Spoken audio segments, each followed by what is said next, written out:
It's winter, the snow is falling. Cold outside, Paulie. And I was recently gifted this ridiculous movie poster for the raunchy ski comedy Ski School. It actually inspired me to take a closer look at some of these horned up ski comedies from the 1980s. At least I assume this came out in the 1980s, but it actually came out in 1991. These movies were popular in their day, but they don't seem to be made anymore. So let's take a quick look back at raunchy ski comedies from the distant past. Raunchy ski comedies from the distant past! Now that's what I call dangerous curves. Ski movies have been around since the beginning, sometimes being the main subject matter of the film, or sometimes just a sequence popping up in a James Bond film, or two, or three. Seeing the mountains, the snow, the sport itself, it's cinematic as f***. Wonderful! Wonderful! Watch a tree! In 1978, a little movie called Animal House was released and surprised everyone by becoming one of the biggest hits of the year, raking in over $140 million. The story was simple. You take a rough and ragtag fraternity, just dilly-gaffing all over campus, and pit them against their eternal foes, the prim and proper fraternity, and the crusty old dean. It's a crusty, bitter old dean. In short, it's the slobs versus the snobs. The everyman versus the man. Average Joes versus Globo Gym. Wait, that's the wrong movie. And it culminates in a final showdown where the slobs prevail in some unique way. This formula was instantly reused for a flurry of comedies in the 1980s. In Revenge of the Nerds, it was the nerds versus the jocks versus the very notion of consent. It was the normal camp versus the rich camp in Meatballs. It was Bill Murray and the caddies versus the snobby golf club members in Caddyshack. It was Bill Murray versus the United States military in Stripes. It was Bill Murray versus the Environmental Protection Agency in Ghostbusters. Wow, he really had a problem with authority. The first movie to transfer this formula to the ski slopes was 1984's Hot Dog,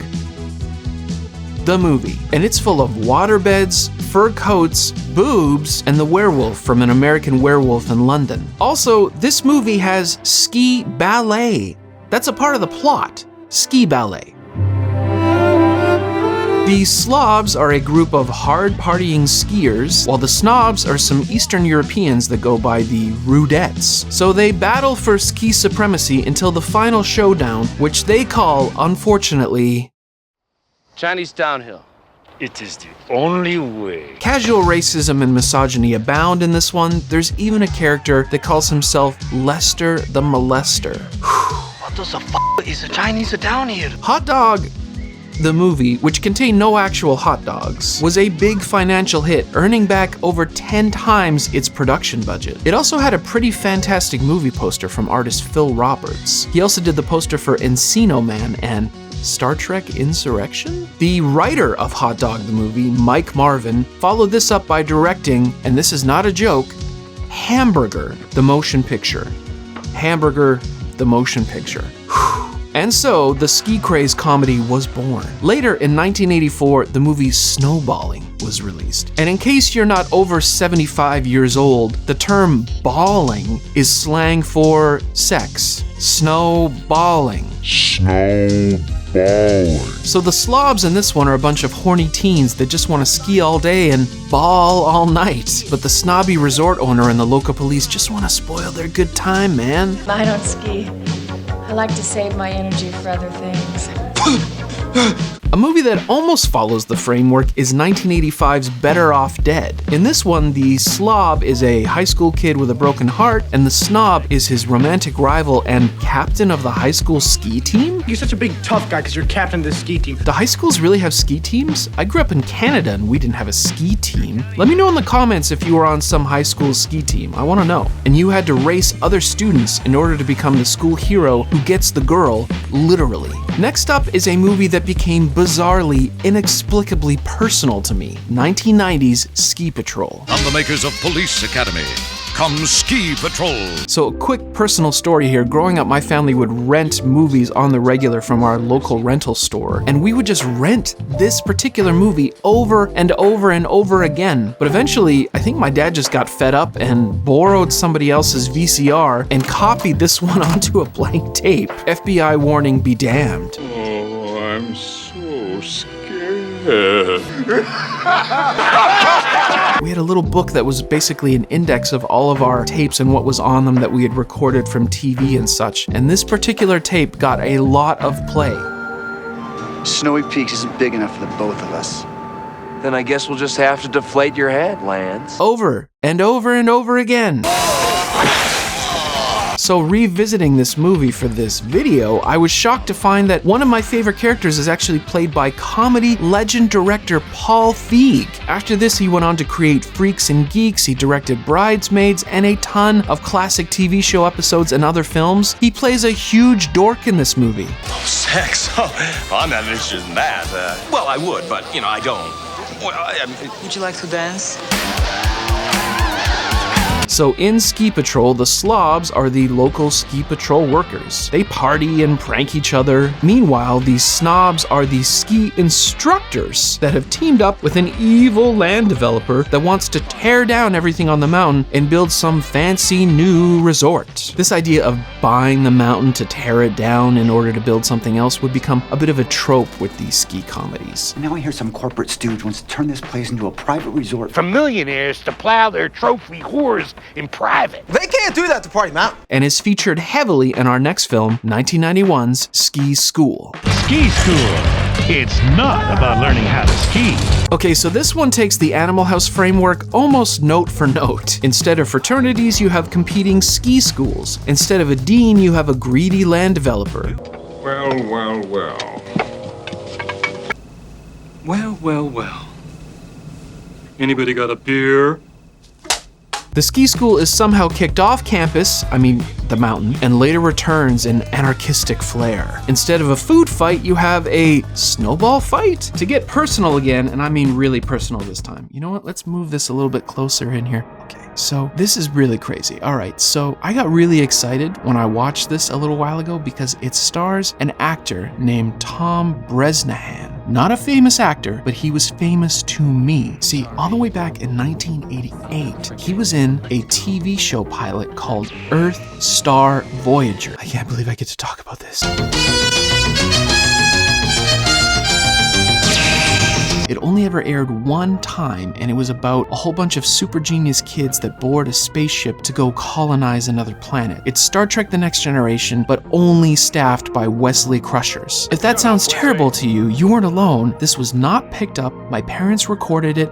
I watched the out of this show. It was good. I promise, it was good. Okay, back to it. Ski School was filmed just an hour away from me at our local Whistler Mountain, and everyone throws and chugs our local Labatt's beer. There's more partying, ski races, and of course, boobs. Also more casual racism, homophobia, and creepy behavior. 1991! This poster, though, it's pretty solid. The fact that the beautiful women are in bikinis and the slobs are in full ski gear makes zero sense. The through the legs motif was used in several movie posters before this design and afterwards. It's a bit of a timeless composition. Happy New Year. One thing I noticed is that acclaimed poster artist Drew Struzan was thanked at the end of the credits for this film in the special thanks category. Now this is just speculation. I was not able to find any solid data on this, but I wonder if he was somehow involved in this poster. He did not do photo montages, which is what this poster is, but there is an illustration of a skier at the front. Who knows, maybe the master himself worked on this poster. Maybe he did that illustration. This is an above average poster for a below average comedy, and that's something that Struzan was clearly open to working with at the time. Who knows,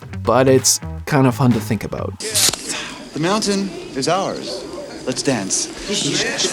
Ski School was successful enough to warrant a sequel, Ski School 2, also shot in Whistler, and was the film debut of future Mad TV star Will Sasso. A couple more of these and I'll look good. In 1996, we got Downhill Willie.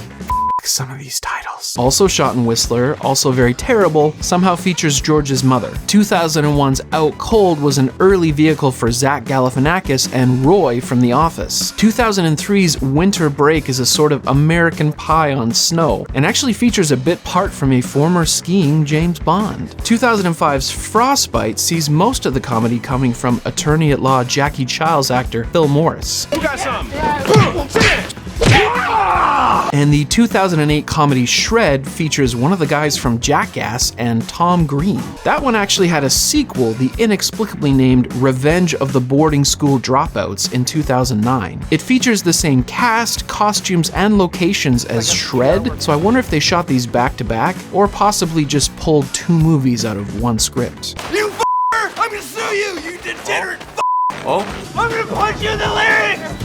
I'm gonna stab you in the redness! I'm kicking it! By the way, Ski School 2, Downhill Willie, Shred, and Revenge of the Boarding School Dropouts were all directed by the same guy, David Mitchell, who also wrote the original Ski School. My guy just loved working on ski movies. And probably boobs. He also directed a ski comedy in 1983 that came up before Hot Dog the movie, called Copper Mountain, and it starred none other than Jim Carrey in one of his earliest roles. It doesn't really count though, as it's not so much a movie as an extended commercial for a local resort, and it runs for less than an hour. I am going to be a big hit with the ladies.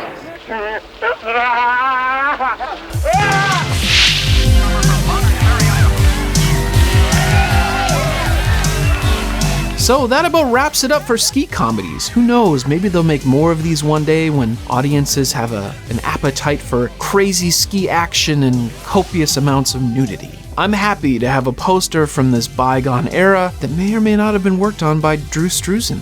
Probably not though. Thank you so much for watching, everyone. When it comes to movies and movie posters, there's a lot to celebrate, and I can't wait to show you more.